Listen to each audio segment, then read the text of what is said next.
बंधुओं, बहुत बहुत स्वागत है आपका। कहानियाँ सीजन 1 की अगली कहानी। आइए सुनाता हूँ आपको अपनी लिखी एक छोटी सी कहानी। जरूर सुनिएगा इस कहानी को भी अंत तक और बताइएगा कैसे लगी आपको मेरी लिखी छोटी सी कहानी। ठीक है, तो बस इसी बात के साथ शुरू करते हैं आज की कहानी को। ठीक है, तुझे पता है वो ना एक शर्मा जी रहे थे। हालांकि अब रहे नहीं, लेकिन थे अच्छे भले, बिल्कुल मस्त मौला। किसी बात की कोई फिक्र नहीं, जो सामने आया उसे पा लिया। ज्यादा विचार करते नहीं थे। अभी 20 साल के ही थे जब उनकी सरकारी नौकरी लगी। कम उम्र में ही नौकरी, घर, पैसा, गाड़ी, भगवान की कृपा से सब कुछ था उनके पास। और हो भी क्यों नहीं, भाई शर्मा जी ठहरे सरकारी नौकर। और अब सरकार अपने कर्मचारियों को नौकरी, घर, पैसा, गाड़ी, इन सब का सुख तो देती ही है। अब जिस तरह के समाज में हम रहते हैं, वहां इतना कुछ होने के बाद आपका विवाह ना हो, ऐसा तो होने से रहा। रिश्तेदार और घर वालों के दबाव का साथ मिला तो शर्मा जी का विवाह भी हो गया। अब घर सरकार ने दिया था, तो बिजली, पानी, गैस या जो भी बन पड़ता, शर्मा जी को सरकारी सुविधा मिल जाती। हाँ, ये अलग बात है, सिर्फ रिटायरमेंट तक। उसके बाद तो रिटायरमेंट के पैसे और रिटायरमेंट से पहले आपने जो भी कुछ बचाया है, बाकी का जीवन उसी से गुजारना पड़ता। यही होता है ना। ये सब तो ठीक था। हाँ, ये सब तो ठीक था। सरकारी नौकरी का लाभ तो शर्मा जी ले ही रहे थे।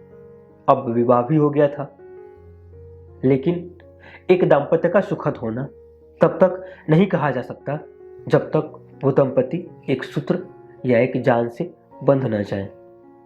और ये हुआ था विलंब।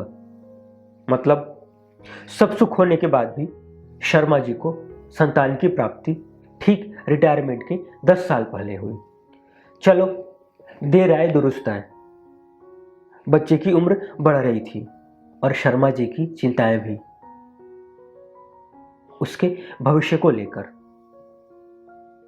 मतलब अब तक जो भी बचाया था और रिटायरमेंट के बाद जो कुछ भी मिलेगा, उससे बच्चे का भविष्य तो सुरक्षित था, लेकिन शर्मा और शर्माइन की बची जीवन का क्या?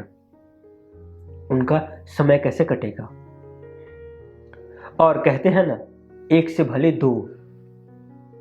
एक चिंता तो थी ही, तो दूसरी शर्मा जी के ऊपर भूत का साया पड़ गया। अजीब अजीब हरकतें करने लगे, अजीब अजीब बातें करने लगे, अजीब अजीब भाषा में।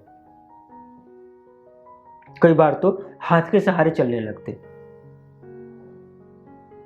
आस पड़ोस के लोगों ने तो उनके उल्टे पांव भी देखे थे। अब 1 साल की नौकरी बची थी।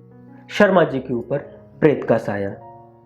बच्चे का भविष्य, आगे क्या होगा राम जाने। तब फिर निशांत ने दादी से पूछा, दादी फिर क्या हुआ शर्मा, शर्माइन और उनके बच्चे का? दादी ने कहा, होना क्या था, कुछ नहीं। वो तो शर्मा जी के गुजरने के बहुत दिन बाद शर्माइन ने उनका भंडा फोड़ा था कि शर्मा जी को हुआ कुछ नहीं था। मानसिक संतुलन खराब होने का नाटक किया तो नौकरी शर्माइन को मिल गई, नौकरी की उम्र बढ़ने के साथ।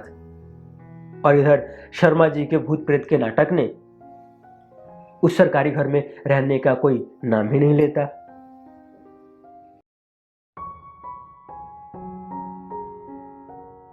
कहानी हुई पूरी। करना आपको क्या है, आपको पता है। बिल्कुल कमेंट करिए और बताइए कैसे लगी आपको मेरी लिखी छोटी सी कहानी, शर्मा शर्माइन की कहानी या उनका नाटक। जरूर बताइएगा, कमेंट में इंतजार है आपके कमेंट का। और ये कार्यक्रम देखने के लिए, पसंद करने के लिए आप सभी का बहुत बहुत धन्यवाद।